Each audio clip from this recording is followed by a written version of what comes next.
Salam para saudara-saudaraku yang terkasih. Hari ini kita akan merenungkan ajaran Yesus tentang kasih.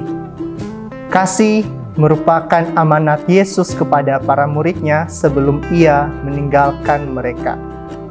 Ketika kita melihat situasi sekarang ini, banyak orang berpikir bahwa mengasihi sesama baru bisa dilaksanakan ketika ia merasakan kenyamanan dan tidak memiliki beban dalam hidupnya. Namun sebenarnya itu adalah kesalahan yang benar-benar terjadi dan tidak bisa dibiarkan. Sebab mengasihi adalah tanpa syarat. Mengasihi sesama adalah suatu pilihan dan panggilan hidup, bukan karena kita merasa nyaman atau karena tidak memiliki beban dalam hidup. Maka tak jarang kita menemukan bahwa banyak orang sekarang ini malah menjadikan dirinya sebagai objek yang harus dikasihi. Kita bersyukur bahwa dalam gereja kita memiliki satu figur yang hebat, yaitu Santa Teresia dari Kalkuta. Beliau adalah sosok yang tulus memberi diri untuk mengasihi sesama. Dia mengasihi orang-orang yatim piatu, orang-orang sakit, dan yang sedang sekarat. Dia melihat itu sebagai panggilan hidupnya yang utama. Demikian Yesus juga mengajarkan para muridnya agar mengasihi dia. Mengasihi dia berarti mengasihi siapa saja yang ada di sekitar mereka dan melaksanakan firman-Nya. Apa maksudnya ini melaksanakan firman-Nya? Mengasihi bukan hanya sekedar mengasihi, tetapi melaksanakannya dengan hati. Karena kasih itu merupakan suatu ungkapan cinta kita kepada sesama yang kita berikan dengan penuh ketulusan, kedamaian, dan memberi daya kepada mereka. Demikian juga kita sebagai murid-murid Yesus di zaman sekarang ini, kita diajak untuk menjadi pelaku kasih bagi sesama.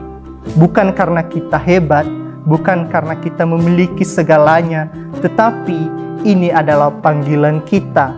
Dan kita mau mengikuti Yesus, mengikuti firman-Nya, dan melaksanakannya dengan penuh ketulusan. Dengan kehadiran kita dalam mengasihi, orang-orang bisa memperoleh harapan, kekuatan untuk hidup, dan mensyukuri bahwa hidupnya di dunia ini sebagai perjalanan hidup bersama Tuhan dan melakukan banyak kebaikan. Tentunya sebagai pelaku kasih bagi sesama, kita juga dijaga dan dikuatkan oleh Yesus dalam melakukan karya yang mulia yang memberikan harapan kepada sesama. Namun, banyak orang yang tidak mau menanggapi tawaran Yesus ini. Ini bukan berarti mereka tidak pernah berbuat apa-apa bagi sesama, tetapi yang Yesus ajarkan itu adalah dari hati, yang keluar dari hati, bukan hanya sekedar tindakan. Hal ini bukan berarti bahwa ia tidak pernah melakukan sesuatu yang baik kepada sesamanya, tetapi kekurangannya ialah tidak dengan ketulusan hati. Tanpa ketulusan hati, apa yang ia lakukan itu hanya merupakan kesia-siaan belaka. Sebab apa yang didasarkan dari hati itu memberikan daya, kekuatan kepada sesama. Mengapa hal ini bisa terjadi? Hal ini bisa saja terjadi karena adanya ketakutan dan kecemasan dalam hatinya. Jangan-jangan tindakannya tidak memberikan keuntungan bagi dirinya. Ia kurang percaya pada Yesus yang menawarkan kasih dengan pemberian diri yang utuh.